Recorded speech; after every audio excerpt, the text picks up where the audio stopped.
بات یہ ہے کہ بچوں کو تو تربیت اللہ تعالیٰ نے تو کہا ہے کہ جب بچہ پیدا ہوتا ہے اسی کو تربیت کرو، ہیں؟ اسی لیے ہم اسلام میں یہ رائج ہے اور یہ سنت ہے، آن سلم یہ فرمایا کرتے تھے اور پھر ہم کرتے بھی اسی بات پہ ہیں کہ جب بچہ پیدا ہوتا ہے تو اس کے دائیں کان میں اذان دیتے ہیں اور بائیں کان میں تکبیر پڑھتے ہیں، ٹھیک ہے؟ اس لیے کہ اللہ تعالیٰ کا نام اس کے کان میں پڑھے، ٹھیک ہے، اور توحید پہ وہ قائم ہو۔ تو بچپن سے جو تربیت ہے وہ تو اللہ تعالیٰ نے کہا پہلے دن سے شروع کر دو۔ یہ نہ دیکھو کہ بچہ چھوٹا ہے اس کو سمجھ نہیں آئے گی، بچہ چھوٹا ہے اس کو بتاؤ، کوئی چیز تم دیتے ہو تو تم کہو کہ یہ تمہیں اللہ تعالیٰ نے دی ہے، ہیں؟ اللہ تعالیٰ نے تمہارا انتظام کیا، اللہ تعالیٰ نے میرے دل میں ڈالا، اللہ تعالیٰ نے مجھے سہولت مہیا کی، ہم نے توحید کو قائم کرنا ہے۔ اس لیے پہلی بات تو یہ ان کو اللہ تعالیٰ پہ ایمان پیدا کرو کہ جو چیز وہ حاصل کرتے ہیں وہ اللہ تعالیٰ ان کے لیے ان کا انتظام کرتا ہے، ٹھیک ہے؟ اس طرح اللہ تعالیٰ میں ایسا ایسا یقین بڑھنا شروع ہوگا۔ پھر بتاؤ کہ جب اللہ تعالیٰ ہمیں چیزیں دیتا ہے تو ہم نے اللہ تعالیٰ کا شکر بھی ادا کرنا ہے۔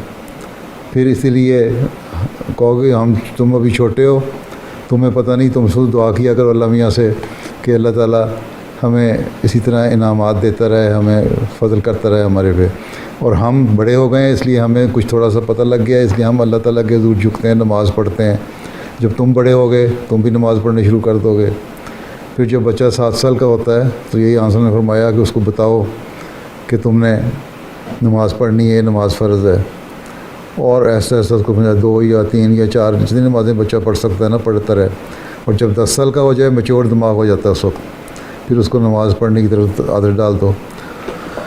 تو یہ شروع کی جو تربیت ہے وہی ہے جو بچے کو آخر تک کام دیتی ہے۔ اور قرآن کریم بھی بچہ پڑھتا ہے پھر اس کو، لیکن اتنا سٹریس بھی نہ بچے پہ ڈالو کہ 3 سال کی عمر میں قرآن کریم پڑھانا شروع کر دو، 4 سال کی عمر میں وہ تھک جائے، اور جب 11 سال کی عمر کا ہو تو باہر کے ماحول میں جائے اور آزادی اس کو حاصل ہونا شروع ہو جائے۔ ایک درمیانہ رویہ اختیار کرو، بچے کو سمجھاؤ، اللہ تعالیٰ کی ذات پہ ایمان دلواؤ، اسلام کی سچائی کا ثبوت دو۔ اس زمانے میں مسیح موعود کو بھیجا دین کی سچائی کے لیے، قائم کرنے کے لیے، اس کی باتیں بتاؤ، انٹرسٹ پیدا کرو، چھوٹی چھوٹی کہانیاں سنا کر، چھوٹے چھوٹے صحابہ کے واقعات سنا کر، نبیوں کے واقعات سنا کر، اللہ تعالیٰ کے جو فضل ہوئے ہیں لوگوں پہ ان کی کہانیاں سنا کے، جو تم پہ فضل ہوئے ہیں اس کی کہانی سنا کے۔ تو اس طرح ایک محبت پیدا کی جاتی ہے، ایک نیک نیتی سے ماں باپ توجہ سے کرتے رہیں، بچوں کو سمجھاتے رہیں، دین کی طرف لاتے رہیں، تو پھر دین سے وہ اٹیچ ہو جائیں گے، پھر خدا تعالیٰ کی طرف رجحان بھی آئے گا، پھر نمازوں کی طرف توجہ بھی ہوگی۔ لیکن یہ کہتا نا نہیں بچے کو چھوڑ دو، بڑا ہوئے گا تو آپ پہ ٹھیک ہو جائے گا پنجابیوں کی طرح، یہ نہیں کام چلے گا۔